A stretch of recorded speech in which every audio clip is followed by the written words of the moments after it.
মৰমৰ ছাত্ৰ ছাত্ৰীসকল, আজি মই তোমালোকক ব্যঞ্জন বৰ্ণ কৰ পৰা চন্দ্ৰবিন্দুলৈকে পঢ়াই দিছোঁ।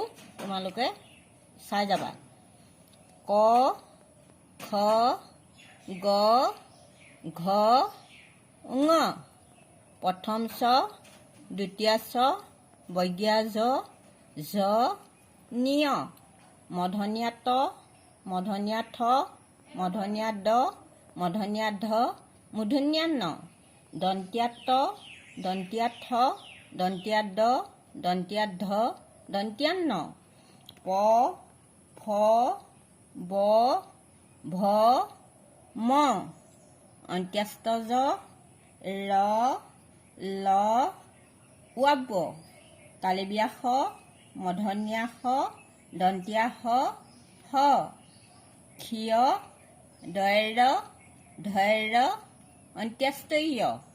হস্যন্ত ত, অনুচং, বিসৰ্গ, চন্দ্ৰবিন্দু। এই চন্দ্ৰবিন্দুলৈকে তোমালোকক পঢ়াই দিছোঁ। তোমালোকে পঢ়িবা আৰু বহীত লিখি লিখি শিকি থাকিবা।